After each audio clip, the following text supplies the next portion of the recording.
Olá, vamos falar de investimentos e hoje vamos trazer mais uma empresa para que possamos recontar aqui um pouquinho da sua história, da sua trajetória e principalmente mostrar como que está a sua situação econômica e financeira com base no balanço do primeiro trimestre de 2023. E a empresa que nós vamos retratar hoje aqui já passou pelo canal, estamos atualizando as informações até atendendo a solicitação dos nossos inscritos. E no caso dessa empresa, a indicação veio lá do meu amigo Matheus Correia. Oi, Matheus, que bom ter você conosco, seja bem-vindo, um prazer poder lhe atender e também é um prazer poder atender a todos vocês. E para tanto é fácil, basta entrar aqui, ó, canal Silas Degraf, mandar a sua sugestão e aproveita também, faça inscrição e dá um like, venha junto conosco construir e repartir conhecimentos. E a empresa indicada pelo meu amigo Matheus Correia é a TCSA, ou a antiga TC Traders Club SA, que agora passou a ser apenas TCSA. E essa empresa aqui, ela também tem toda uma história aqui de empreendedorismo, né, que começa através de Pedro Albuquerque Filho, e o Pedro Albuquerque Filho, ele era um investidor autodidata que foi aprendendo ali sozinho como que mexe nesse mundo de investimentos e passou a ser também gestor de um fundo de investimentos chamado Cosmos, tá? E aí tem um amigo dele, o Israel Massa. O Israel Massa também acabou se transformando no especialista, né, em análise fundamentalista, até por influência do seu avô. Seu avô tinha muito conhecimento nessa área de análise fundamentalista e passou toda essa influência para o seu neto, para o Israel Massa. E aí entra uma terceira pessoa também nessa história toda, que é o Rafael Ferri. Rafael Ferri, que é uma figura muito conhecida aí no mercado financeiro, que também é investidor desde 1997, já com passagem por diversos bancos, né? E aí, depois, daí, na sequência, passou a ser ali uma espécie de um investidor anjo de diversas startups, né? De diversos aplicativos, tá? E aí o que acontece? Lá no ano de 2015, os três se unem para montar como se fosse um grupo, né, de WhatsApp ali para troca de informações sobre o mercado financeiro. E esse grupo ele acabou crescendo, né, acabou virando uma comunidade. E a partir do momento que essa comunidade começou a tomar forma, já no ano de 2016, resolveram transformar essa comunidade, esse grupo, transformar numa empresa, que daí surge a Traders Club. E aí a Traders Club, o que era a finalidade dela? Justamente trabalhar na questão da educação financeira, em orientar as pessoas na educação financeira, montando como se fosse um clube, onde as pessoas se associavam e tinham direito a obter diversos conteúdos produzidos pela Traders Club. Já no ano de 2017, já tinham praticamente mais de 10 mil inscritos, né, dentro do clube. E aí, então, aquilo começa a tomar toda uma forma. No ano de 2018, aí eles resolvem criar uma espécie de uma plataforma para disponibilização desses conteúdos. E aí, com essa plataforma, a Traders Club foi crescendo e foi ampliando o seu tamanho. Chegando no ano de 2019, olha só, em 2019, já tinham mais de 200 mil membros participando do clube. Chegando em 2021, eles adquirem mais uma plataforma, que é a Sencom, e passam também a oferecer um software contábil e também já amplia ainda mais a sua participação, tendo mais gente envolvida, praticamente 615 colaboradores trabalhando dentro da Traders Club. Aí também chega no ano de 2021, agora em julho de 2021, fazem o IPO e transformam a Traders Club numa sociedade anônima de capital aberto. E com a entrada de recursos fazem mais investimentos justamente na questão da produção desses conteúdos e de análise a respeito de empresas e de diversos investimentos. Tanto é que eles adquirem também a Abalustre e depois, na sequência, adquirem a Economática, que é uma das empresas mais conceituadas na parte de dados e informações a respeito de empresas. E atualmente já estão com mais de 562 mil inscritos dentro do clube. Então por aí dá para ver o crescimento, né, justamente na questão da informação, na questão da produção de conteúdos voltados para investimentos. E agora, mais recentemente, trocam o nome, deixam de ser Traders Club para ser apenas TCSA. Naturalmente que a Traders Club, ela vem aí também cheia de controvérsias aí, principalmente por questões políticas, né, e brigas que supostamente existem aí com outras empresas também desse ramo de atividade. E tivemos também agora, mais recentemente, a saída de um dos sócios, que é o Rafael Ferri, que ele sai até por questões, ambições políticas, né, motivações políticas. Ele sai para tentar a sua vida agora dentro da política, saindo da sociedade e também saindo do quadro de diretores da empresa. Mas, como eu sempre digo, o canal Silas Degraff não é um canal para se abordar as questões políticas, mas apenas as questões da empresa. E, para tanto, então, trouxe para vocês aqui os balanços de 2019, 2020, 2021, 2022 e o balanço agora do primeiro trimestre de 2023 para que possamos, através dos números, entender o que é a Traders Club, ou melhor, a TCSA. Então, vamos aos números. Bem, aqui estamos então com as demonstrações contábeis da TCSA, e como eu falei para vocês, trouxe aqui desde 2019, né, antes do IPO, o que era a empresa lá em 2019, 2020, depois com o IPO a partir de 2021, 2022 e agora março de 2023, e através de uma sequência histórica aqui a gente vai conseguir entender o que vem acontecendo com a empresa ao longo desse período. Então vamos começar lá pelo ano de 2019. Aqui dentro do balanço patrimonial nós temos um grupo chamado ativo. Ativos são todos os bens e direitos, tudo aquilo que faz parte do patrimônio da empresa.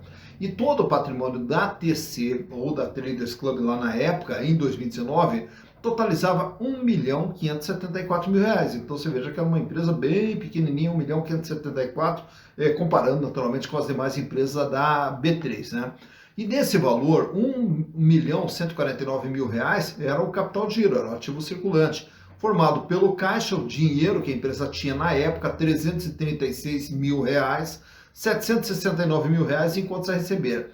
Já as imobilizações, móveis, utensílios, computadores, enfim, todos os equipamentos da empresa, 217 mil. E o intangível, bens de natureza incorpórea, 208 mil reais, que é mais toda a parte de software, toda a parte de intangível, né, da empresa, mas que é necessário ao seu funcionamento.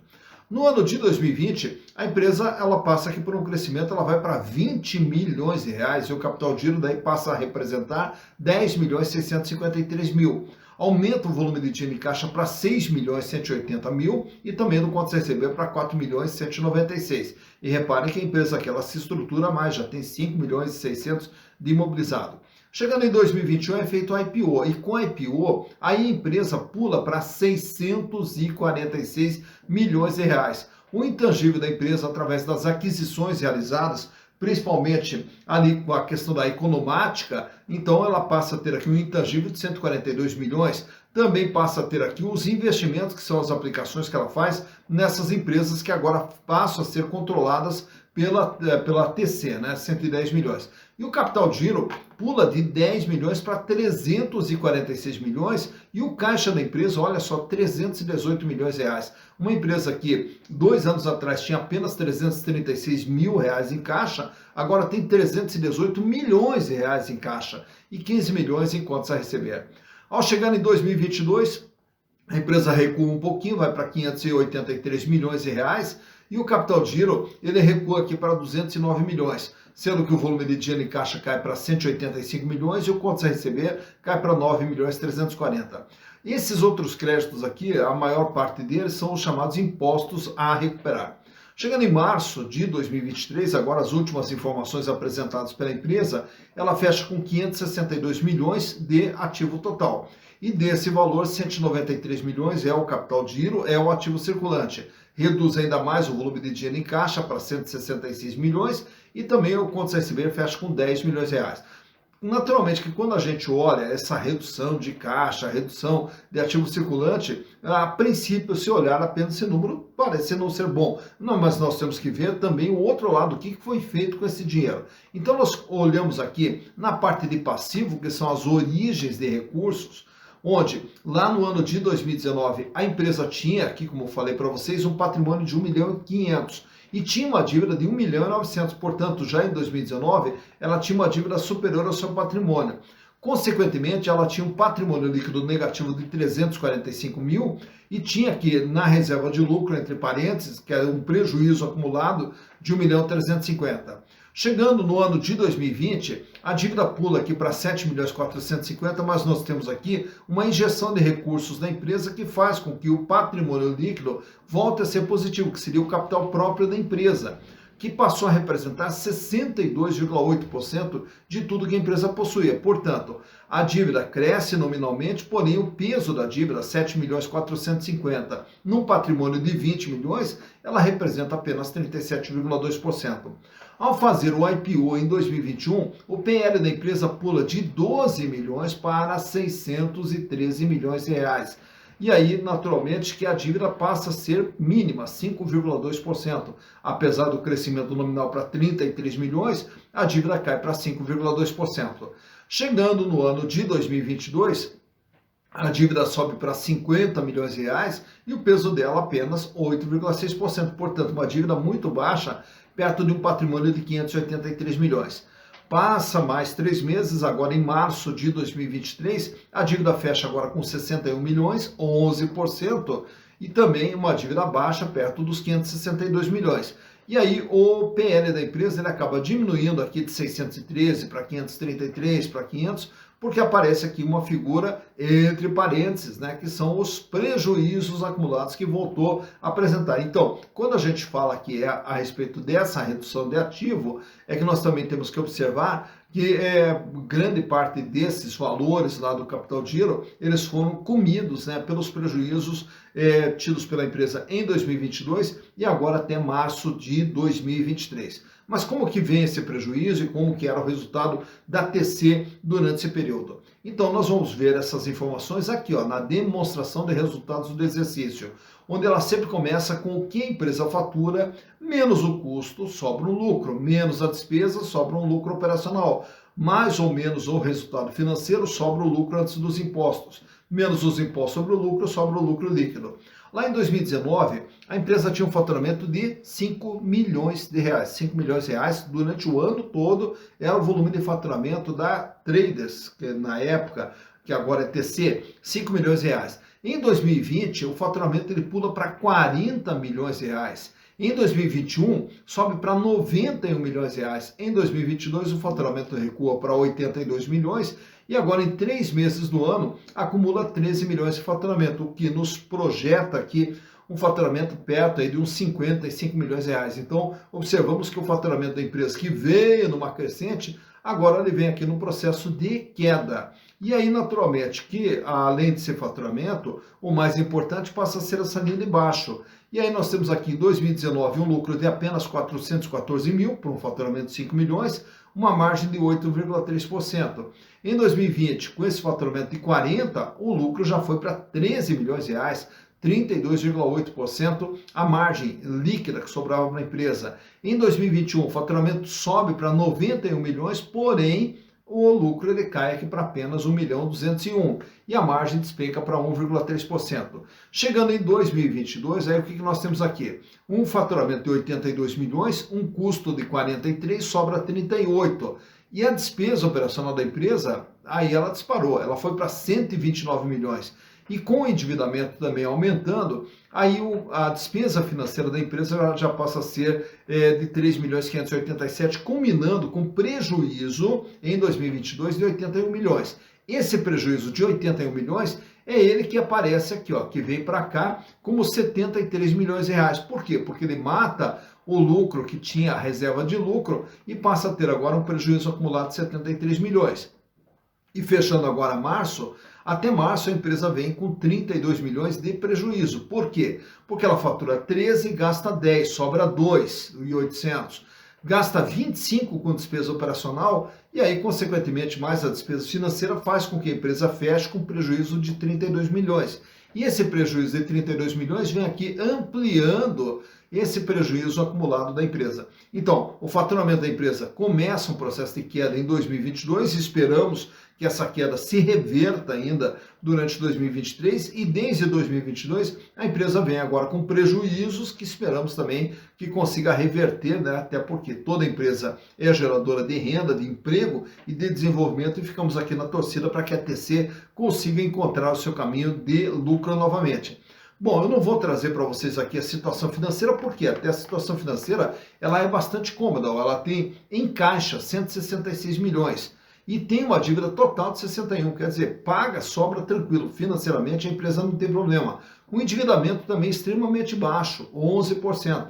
Então, em termos financeiros, em termos de endividamento, não tem problema. O problema da empresa está o quê? Na geração de resultados e, consequentemente, nós não temos índices de rentabilidade, porque ao ter prejuízos, a empresa naturalmente não apresenta nenhum índice positivo de rentabilidade. Mas o que eu quero trazer para vocês aqui, nesse quadro, é algumas informações a respeito das ações da TC. Começando ali pelo valor patrimonial. Quanto que vale uma ação da TC? R$ 1,78 patrimonialmente. E hoje essa ação ela é vendida no mercado a R$ 1,76. Portanto, ela está um pouquinho abaixo do seu valor patrimonial, o que nos dá um PVP, preço por valor patrimonial, de 0,99. Isso quer dizer o quê? Que as ações da TC são vendidas com um deságio de 1%. Lucro por ação não tem, porque como a empresa vem com prejuízo, o que ela tem é um prejuízo por ação de 41 centavos, que está entre parênteses ali, né, indicando que é um número negativo. E a rentabilidade da ação, consequentemente, também 23,30% negativo. Não tem histórico ali de distribuição de dividendos, portanto, zero a distribuição de dividendos, para não dizer que não distribuiu em 2022, 0,000 centavos lá por ação. A relação preço e lucro não tem, porque o que é o preço e lucro? É o tempo de retorno, e para ter retorno tem que ter lucro, e como lá não tem lucro, não dá para se medir tempo de retorno. Free float, 36,65% das ações estão sendo negociadas livremente no mercado, fora da mão dos controladores, e o tag along da empresa é de 100%. Isso quer dizer o quê? Que se ela for vendida, será garantido aos acionistas minoritários o mesmo tratamento a ser dado para os majoritários. Mas o que eu quero trazer para vocês aqui nesse quadro é um gráfico extraído lá do Google mostrando o comportamento do valor das ações da TC desde que foi feito o IPO, lá em 2021, quando as ações foram lançadas a R$ 12,87, olha só. E ao ser lançadas, as ações já começaram todo o processo de queda, e aí já chega ali no final de 2021, com as ações cotadas a R$ 5,13 aproximadamente. Desde 2022, a ação até tenta ali uma subidinha na metade de 2022, chegando a R$ 6,90, não consegue sustentação e continua todo o processo de queda. Ao entrar em 2023, aí as ações já estavam sendo cotadas a R$ 2,20. E desde então, ela vem ali numa leve tendência de queda, né, gradativamente durante todo esse ano de 2023, culminando agora com uma cotação na faixa de R$ 1,76. Então, por aqui você vê quando que as ações da TC tiveram seu maior valor, quando que tiveram seu menor valor e como que vem se comportando o valor das ações da TCSA. Então, mais uma empresa analisada, TCSA, antiga Traders Club. Agora você já conhece um pouco da sua história, da sua trajetória e já sabe também como que está a sua situação no presente momento aqui, né? E como eu falo para vocês, a questão do propósito do canal Silas Degraff aqui não é trabalhar com as hipóteses do que possa acontecer, que a empresa tem planos de ter também uma corretora dentro de toda a sua estrutura. Então a gente procura evitar as hipóteses, né, e trabalhar em cima do que é a empresa no momento e, consequentemente, como que ela chegou até esse momento. E, naturalmente, que a ferramenta adequada para que possamos entender uma empresa é a análise de balanços, porque através da análise de balanço a gente consegue entender como que vem sendo o desempenho da empresa. E aí, dentro de todas as ferramentas, nós vamos também buscar os demais indicadores fundamentalistas para poder entender melhor os números que a empresa vem apresentando. E uma das ferramentas fundamentais também para que possamos entender uma empresa é uma ferramenta chamada Valuation. E o Valuation, o que ele faz? Ele nos projeta para onde que a empresa pode ir, e isso através dos números, sem trabalhar em campo de hipóteses. Trabalhamos com base nos números para poder entender para onde que a empresa vai. E entendendo para onde que a empresa vai, a gente consegue avaliar quanto de fato vale uma empresa. E esse é o objetivo do Valuation, que daí usa algumas ferramentas como o fluxo de caixa descontado, onde a gente projeta a empresa e traz para valor presente para entender quanto que de fato vale essa empresa. E outra ferramenta também é o Valuation através de múltiplos, onde a gente vai poder comparar as empresas para saber qual delas é mais cara ou mais barata num determinado momento. E toda essa ferramenta, ela nos auxilia para podermos determinar quanto de fato vale uma empresa, para podermos identificar se ela está cara ou se ela está barata num determinado momento, dividindo o valor dessa empresa pela quantidade de ações e chegando no valor real de uma ação. E essa ferramenta você pode aprender, inclusive nós vamos realizar o curso no dia 4 de agosto, curso online, curso ao vivo, presencial porém à distância, e você vai poder participar conosco por 3 horinhas, das 19 até as 22 horas, no dia 4 de agosto, numa sexta-feira, onde estaremos juntos aqui falando e repartindo para vocês um pouquinho desse conhecimento a respeito de valuation. E para você participar, já que as vagas também são limitadas, tem aqui o WhatsApp, onde você pode me mandar uma mensagem para poder garantir uma vaga e estar junto conosco. E o custo apenas R$40. Apenas R$40 para 3 horinhas de curso aqui, onde vamos aprender bastante sobre valuation. Eu estarei junto com vocês durante todo esse período aqui. Será um prazer ter vocês junto conosco no dia 4 de agosto. Então, estarei esperando vocês. Dito isso, bons investimentos para vocês.